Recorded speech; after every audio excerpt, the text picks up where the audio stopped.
नमस्कार विद्यार्थी मित्रांनो, स्वागत आहे आपल्या सर्वांचं. विद्यार्थी मित्रांनो, या व्हिडिओमध्ये आज आपण प्रश्नार्थी वाक्य इंग्रजीमध्ये कशी बनवायची हे अभ्यासणार आहोत.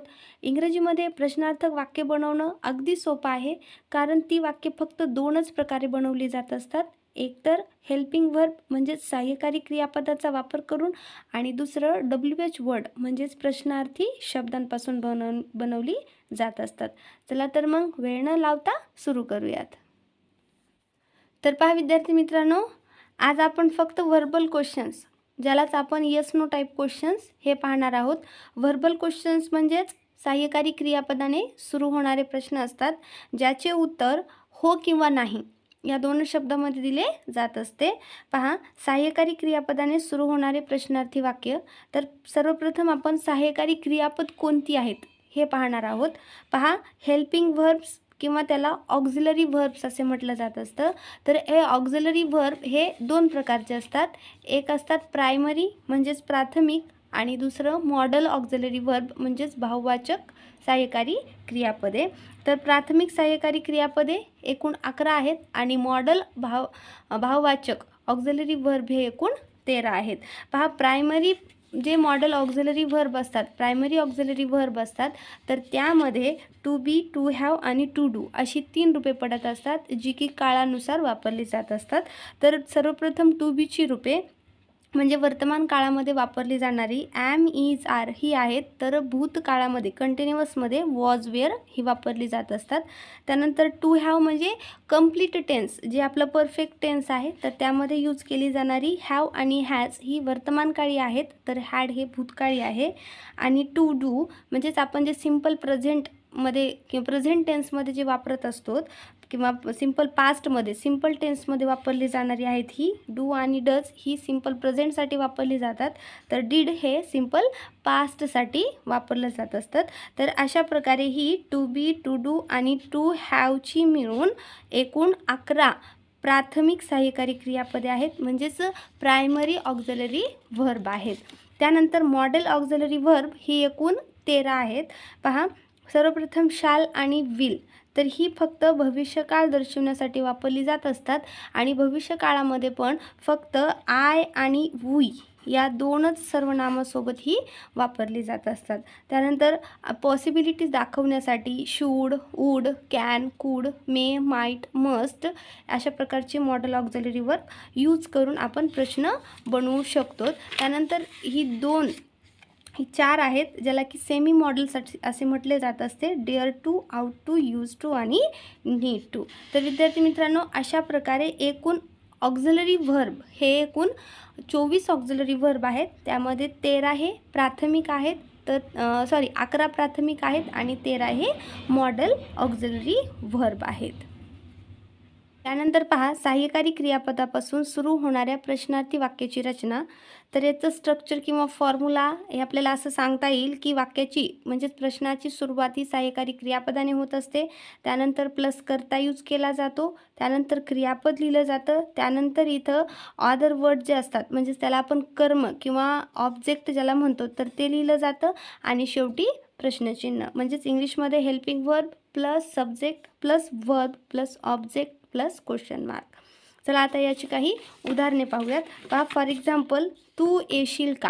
आता हे वाक्य आहे येस नो टाईपचं, ठीक आहे. तू येशील का. आता याचा आपण जर काळ बघितलं तर इथं येशील आलेलं आहे, येशील, ठीक आहे. म्हणजेच हे आहे भविष्यकाळ, आणि आपण पाहिलेलं आहे की भविष्यकाळामध्ये हेल्पिंग वर्ब म्हणून शाल किंवा विल वापरतात. आता या ठिकाणी तू हे सर्वनाम आलेलं आहे, आणि तूसाठी आपण विल यूज करत असतो, म्हणजेच विल यू कम, तू येशील का. विल हेल्पिंग वर्ब, यू झालं सब्जेक्ट, आणि कम हे झालं आपलं वर्ब. म्हणजेच तू येशील का याचं इंग्लिशमध्ये वाक्य कसं होईल, तर विल यू कम. आता याच्यानंतर तसेच तू जाशील का, विल यू गो.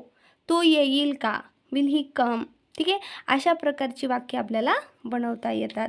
त्यानंतर दुसरं एक्झाम्पल पहा, तू जात आहेस का. आता हे वाक्य जर आपण पाहिलं तर आपल्याला इथे काळ बदललेला दिसतो.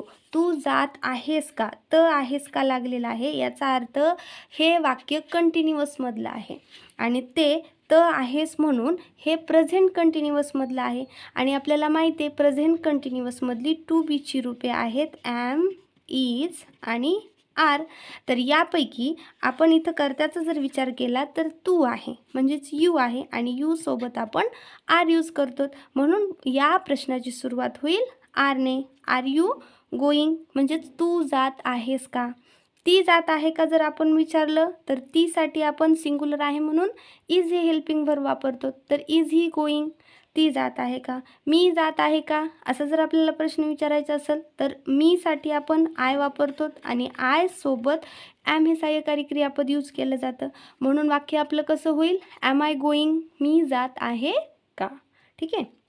त्यानंतर पहा नेक्स्ट क्वेश्चन नंबर 3, तो आला आहे का. आता हे वाक्य जर आपण पाहिलं तर आपल्याला इथं दिसते ला आहे म्हणजे आला आहे का. इथे आपल्याला परफेक्ट काळ दिसतो आणि तो प्रेझेंट परफेक्ट काळ दिसतो. मग प्रेझेंट परफेक्ट टेन्समध्ये आपण सहाय्यकारी क्रियापद म्हणून हॅज आणि हॅवचा यूज करतो. मग आय आणि वी सोबत हे हॅव यूज केलं जातं. प्लुरलसाठी हॅव यूज केलं जातं आणि हॅज हे सिंग्युलरसाठी यूज केलं जातं. इथे आलेला आहे तो म्हणजेच ही हे आपलं सिंग्युलर नाऊन प्रोनाऊन आहे, त्यामुळे आपल्याला हॅज यूज करावे लागेल. तर पहा हॅज ही कम, इथे V3 यूज केलेला आहे. हॅज ही कम, तो आला आहे का. ती आली आहे का, हॅज शी कम. ओके, अशा प्रकारची वाक्य आपल्याला बनवता येतात. त्यानंतर क्वेश्चन नंबर 4 पहा, मी तुला उद्या भेटू का. पहा आता हे जर वाक्य आपण पाहिलं तर उद्या भेटू का. ठीक आहे, म्हणजेच हा काळ कोणता आहे तर फ्युचर टेन्स आहे आणि आपल्याला माहिती आहे की कर्ता पाहायचा आपण, कर्ता कोण आहे, आय आहे, मी आहे. मग आय किंवा वी सोबत आपण भविष्यकाळ दर्शवण्यासाठी नेहमी शाल यूज करत असतो, त्याच्यामुळं आपल्याला या प्रश्नाची सुरुवात शालने करावी लागेल. तर शाल आय मीट यू टुमारो, मी तुला उद्या भेटू का. मी तिला उद्या भेटू का. मी तिला आपण म्हटलेलं इथं तुला आलेलं आहे, त्याऐवजी आपण तिला केलं तर काय होईल, हर होईल. शाल आय मीट हर टुमारो, मी तिला उद्या भेटू का. अशा प्रकारची वाक्य आपल्याला बनवता येतात. नेक्स्ट पहा, तू मला उद्या भेटशील का. तू मला उद्या भेटशील का. तर हे जर वाक्य पाहिलं तर हे परत आपल्याला कोणत्या टेन्समध्ये दिसतो तर फ्युचर टेन्समध्ये दिसतो. म्हणजेच इथे ते कर्ता जर आपण पाहिला तर तू आलेला आहे आणि तू सोबत म्हणजेच यू सोबत आपण भविष्यकाळी रूप विल वापरतो, म्हणून ह्या प्रश्नाची सुरुवात होईल विलने. Will you meet me tomorrow, तू मला उद्या भेटशील का. अशा प्रकारे. देन क्वेश्चन नंबर 6, तो पुस्तक वाचतो का. ठीक आहे, आता या वाक्यामध्ये तो आलेला आहे, तो पुस्तक वाचतो का म्हणजेच हे वाक्य आहे सिंपल प्रेझेंट टेन्सचं. सिंपल प्रेझेंट टेन्स म्हणजे साध्या वर्तमान काळाचे हे वाक्य आहे आणि या वाक्याच्या प्रश्नाची सुरुवात करत असताना आपल्याला टू डूची रूपे वापरावी लागतात. मग टू डूची रूपे वर्तमान काळी आपल्याला माहिती आहेत डू आणि डज आहेत आणि यापैकी आय, वी आणि दे त्याचबरोबर जे प्लुरल आहेत त्यासोबत डू यूज केलं जातं आणि सिंग्युलरसोबत डज यूज केलं जातं. त्यामुळे इथे करता तो असल्यामुळे या प्रश्नाची सुरुवात डजने होईल. Does he read a book, तो पुस्तक वाचतो का. ती पुस्तक वाचते का, does she read a book. मी खातो का, डू आय ईट. अशा प्रकारची वाक्य आपल्याला बनवता येतात, प्रश्न बनवता येतात. तर विद्यार्थी मित्रांनो, अशा प्रकारे आपण एकदम साध्या सोप्या पद्धतीने सहाय्यकारी क्रियापदापासून प्रश्नार्थी वाक्य कसं बनवायचं हे पाहिलेलं आहे. हे नक्कीच तुम्हाला समजलेलं असणार आहे. या नेक्स्ट व्हिडिओमध्ये आपण याची आणखीन काही उदाहरणे पाहून समजून घेऊयात. तर चला भेटूया नेक्स्ट व्हिडिओमध्ये. थँक्यू.